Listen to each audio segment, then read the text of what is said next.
Ada pepatah mengatakan, waktulah yang akan menyembuhkan segalanya.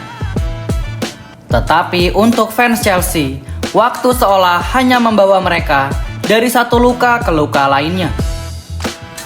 Kekalahan 1-0 dari Manchester United bukan sekadar kekalahan di atas kertas, namun itu juga berarti lonceng kematian bagi mimpi Chelsea untuk kembali ke panggung megah Liga Champions di musim depan.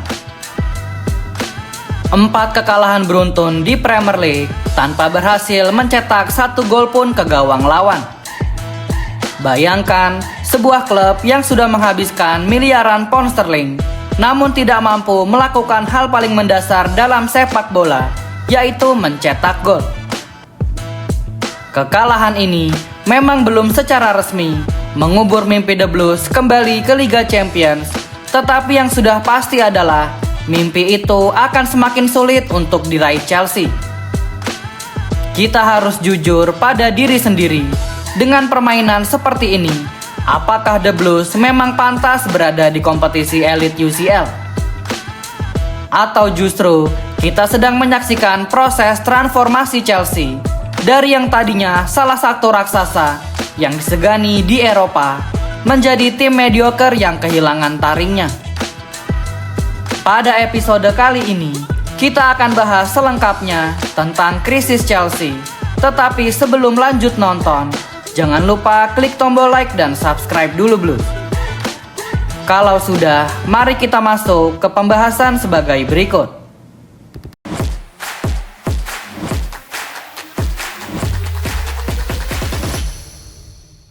Mari kita lebih dulu berbicara angka, karena angka tidak pernah berbohong.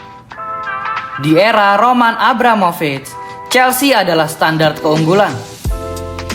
Dalam 20 tahun masa kepemimpinannya, The Blues hanya absen sebanyak 2 kali saja dari Liga Champions, yaitu di musim 2016-2017, karena sebelumnya finish di peringkat 10 klasmen, lalu di musim 2018-2019, karena sebelumnya finish di peringkat 5. Bandingkan dengan manajemen era sekarang, dalam kurun waktu 4 tahun terakhir, Chelsea sudah terancam absen sebanyak 3 kali dari kompetisi Liga Champions. Ini bukan hanya sekadar penurunan, melainkan ini adalah degradasi standar. Manajemen saat ini harus berkaca, dan protes besar-besaran yang dilakukan oleh fans beberapa waktu lalu bukan hanya sekadar kemarahan sesaat, melainkan itu adalah akumulasi dari rasa frustrasi fans yang telah melihat klubnya berubah menjadi taman bermain eksperimen. Jika manajemen tetap keras kepala dengan kebijakan proyek masa depan tanpa memikirkan hasil instan, maka selamat datang di realitas baru Chelsea, yaitu sebagai tim mediocre. Tim yang merasa puas hanya dengan berada di papan tengah dan kehilangan ambisi untuk bersaing di papan atas klasmen, asalkan tetap bisa menghasilkan profit dengan menjual pemain-pemain bintangnya. Ini bukanlah Chelsea yang kita ketahui, tim yang dulu dikenal dengan mentalitas menang apapun caranya. Solusi cepat yang bisa dilakukan adalah ketika jendela transfer dibuka dan bursa transfer musim panas nanti akan menjadi ujian krusial bagi para dewan petinggi Chelsea. Sebagai fans, mungkin banyak yang takut atau khawatir jika pemain-pemain bintang akan menolak bergabung dengan Chelsea dengan alasan Chelsea tidak berpentas di UCL. Tetapi yang harus diketahui adalah kita tak perlu takut akan hal itu, karena bagaimanapun juga The Blues tetaplah memiliki nama besar. Dan selain itu, banyak sekali pemain-pemain incaran Chelsea saat ini adalah pemain-pemain muda berbakat yang bahkan belum pernah mencicipi kompetisi UCL sama sekali. Pemain-pemain ini sangat haus akan pembuktian, dan Chelsea bisa dijadikan panggung untuk mereka memamerkan skill-skillnya. Jika kita melihat dan mengevaluasi apa yang telah dilakukan manajemen di bursa transfer musim panas kemarin, ini adalah anomali dalam dunia sepak bola. Musim lalu, saat Chelsea bermain di kompetisi kasta ketiga, sebut saja UEFA Conference League, skuad Chelsea justru dihuni oleh pemain-pemain bertalenta seperti Joao Felix, Christopher Nkunku, Jadon Sancho, dan bahkan Nicholas Jackson terlihat seperti striker yang lebih berguna. Lalu bandingkan dengan di musim ini, di saat Chelsea bermain di kompetisi paling elit dunia atau Liga Champions, manajemen justru melakukan downgrade skuad yang sangat fatal. Alejandro Garnacho, Jamie Gittens, Liam Delap, dan sempat ada pemain bernama Facundo Buonanotte didatangkan oleh manajemen pada bursa transfer musim panas kemarin.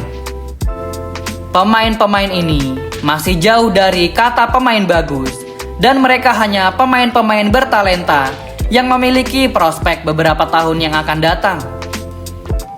Pemain-pemain ini bukanlah yang Chelsea butuhkan, karena The Blues lebih membutuhkan pemain-pemain yang siap pakai, bukan pemain yang butuh waktu 3 tahun untuk berkembang, sementara klub ini sedang tenggelam di papan tengah klasmen.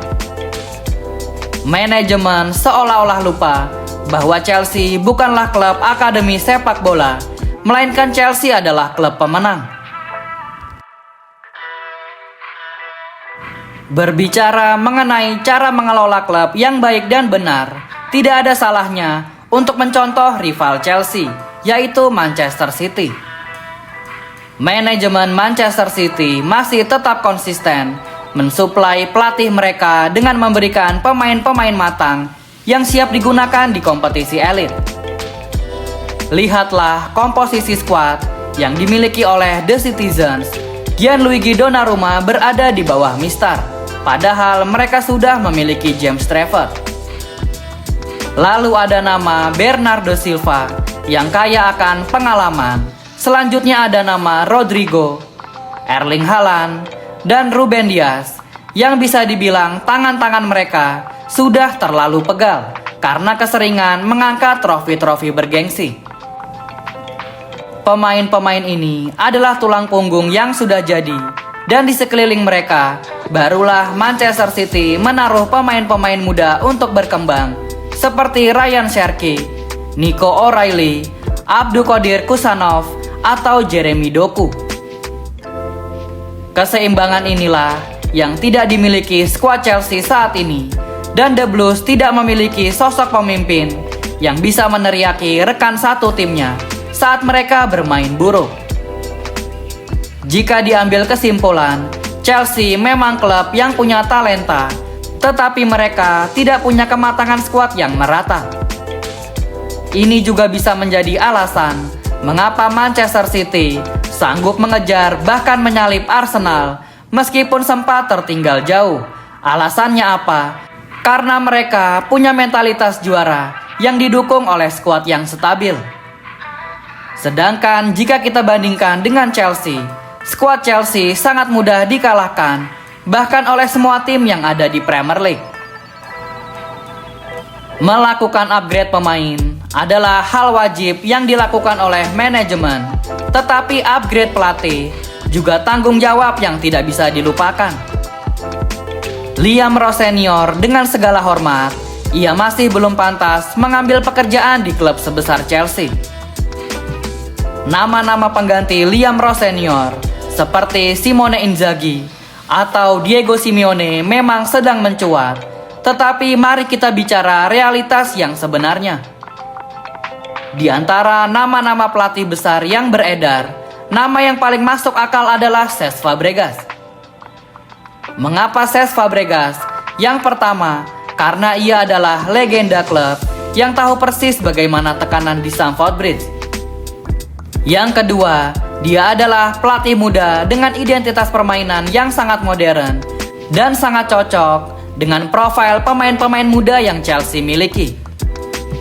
Cesc Fabregas bukanlah tipe pelatih yang hanya pasrah dengan keadaan, melainkan ia mempunyai kecerdasan taktis yang sudah ia buktikan bersama tim Serie A Italia yaitu Como.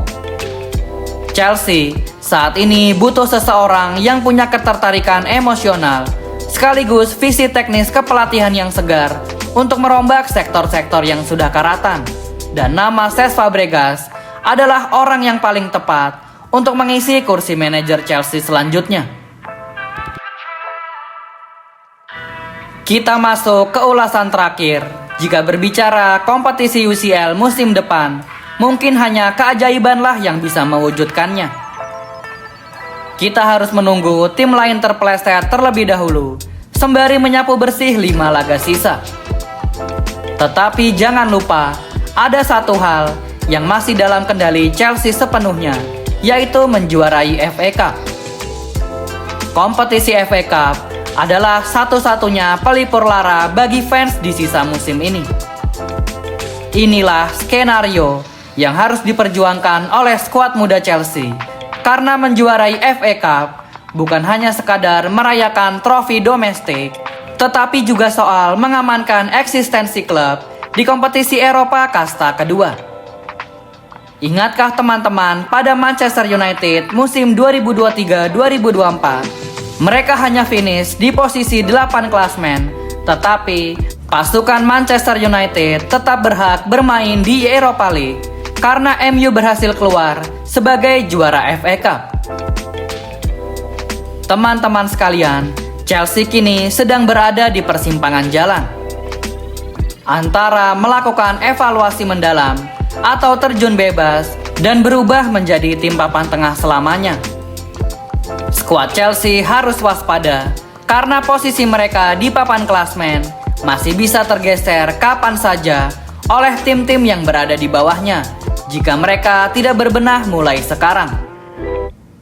Para fans harus mempersiapkan diri dan jangan kaget jika seandainya The Blues finish di luar 10 besar. Kita semua harus legowo dan lebih baik sadar diri untuk membenahi keadaan Chelsea terlebih dahulu sebelum berpentas kembali di Liga Champions musim depan. Tidak bermain di Liga Champions bukanlah kiamat untuk sepak bola. Faktor finansial memang akan sangat berdampak jika tidak bermain di UCL. Maka dari itu, semoga manajemen sadar diri. Karena jika mereka tidak memiliki skuad yang matang dan tidak sanggup meng-hire pelatih yang pantas untuk menangani Chelsea, maka inilah dampak dari itu semua. Menjuarai FA Cup adalah satu-satunya target realistis yang harus dicapai Chelsea musim ini. Apakah skuad The Blues punya nyali untuk memberikan trofi ini pada para fans? Ataukah mereka akan membiarkan musim ini berakhir dengan kehampaan total? Bagaimana menurut kalian Blues? Di peringkat berapakah Chelsea akan finish di akhir musim nanti? Mampukah The Blues menjuarai FA Cup sebagai trofi penghibur di akhir musim? Jangan lupa tulis jawaban dan opini kalian di kolom komentar Blues. Thank you yang udah nonton episode ini. Jangan lupa like, komen, share, dan subscribe sebagai support channel Zona Chelsea Indonesia. Sampai jumpa lagi di episode-episode selanjutnya. Dan jangan lupakan untuk nyalakan lonceng notifikasi karena kami akan mengupdate seputar kabar Chelsea sesering mungkin. Thank you for watching and keep the blue flag flying high.